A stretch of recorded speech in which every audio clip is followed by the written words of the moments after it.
Hello বন্ধুরা, তোমরা সবাই কেমন আছো? আশা করছি তোমরা সবাই ভালো আছো। আমি খুব ভালো আছি। তো দেখো, আমি ভোরে উঠে পড়ে স্নান টান করে রেডি হয়ে নিচ্ছি। তো কোথায় যাচ্ছি? আমার অনেক দিনকার ইচ্ছা ছিল এখানে যাওয়ার। তো ফাইনালি আজকে আমার এই ইচ্ছাটা পূরণ হচ্ছে। তো আমি যাচ্ছি নৈহাটি বড় মার কাছে। তো তোমাদেরকে কি বলবো, আমার খুবই আনন্দ হচ্ছে, কারণ আমার অনেক দিনকার ইচ্ছে ছিল যাওয়ার। তো আমি প্রথমে আমাদের বাস স্ট্যান্ডে গিয়ে বাস ধরে নিয়েছি। তো তারপর দুর্গাপুর স্টেশন চলে যাব। তো স্টেশনে নামার পর এই দেখো স্টেশনে নেমে গেছি। স্টেশনে নামার পর দাদা টিকিট কাটতে চলে গেছিল। এরপর বলি আমরা কে কে গিয়েছিলাম। গিয়েছিলাম বলতে আমার দাদা, বৌদি, আমি আর বৌদির ভাই, মানে আর একটা দাদা। তো আমরা এই চারজনাতেই গিয়েছিলাম। তারপরে দেখো স্টেশনে আমরা একটু ভিডিও করে নিচ্ছিলাম। তারপর আমাদের ট্রেনে টিকিট কাটা হয়ে গেছে। তারপরে আমরা চলে যাচ্ছি ট্রেন ধরবার জন্য। তো খুবই ঠান্ডা ছিল, অনেকটাই ভোরে গিয়েছিলাম আমরা। তো দেখো এটা হচ্ছে দুর্গাপুর স্টেশন। তোমরা দেখো একটু, আমি ভিডিও করেছিলাম কতটা কুয়াশা পড়ছিল সেই টাইমে। তো আমরা অনেকটাই ভোরে গেছিলাম।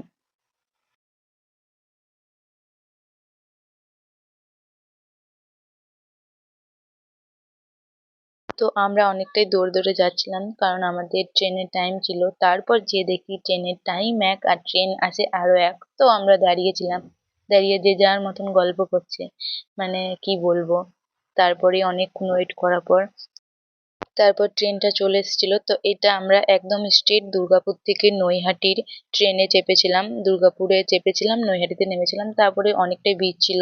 তো তারপরে একটু মতো জায়গা পেয়েছিলাম। তো হয়তো দাদা আমাকে কিছু বলছিল, আমি অতটা মনে নেই কি বলছিল। তারপরেই দেখো নৈহাটি স্টেশনে নেমে গেছি। তারপরে অনেকটাই ভিড় ছিল নৈহাটি স্টেশনে।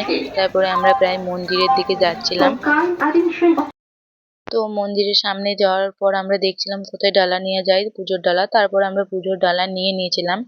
তো অনেকটাই লাইন ছিল, লাইন দাঁড়ানোর জন্য চলে গেছিলাম। তো অনেকটাই ভিড় ছিল। তারপর অনেকক্ষণ লাইন দাঁড়ানোর পর ফাইনালি আমরা মন্দিরের সামনে এসছি। তো ঢুকেছিলাম তারপরেই মন্দিরে। তো কি বলবো তোমাদেরকে, মন্দিরে ঢোকার পর আমার ভেতরের মধ্যে যে কি হয়েছিল তোমাদেরকে বলে বোঝাতে পারবো না। কার কার সাথে এরকম হয়েছে আমাকে একটু জানিও।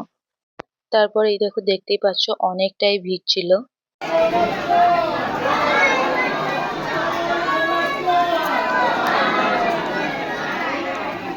তারপরে মায়ের সামনাসামনি চলে এসেছি। তো অনেকটাই পিছনে দাঁড়িয়েছিলাম, কারণ অনেকটাই ভিড় ছিল। তারপরে অনেক ভিড় অতিক্রম করে আমি সামনে আসতে পেরেছি মায়ের। তারপরে পুজো দিয়ে নিলাম।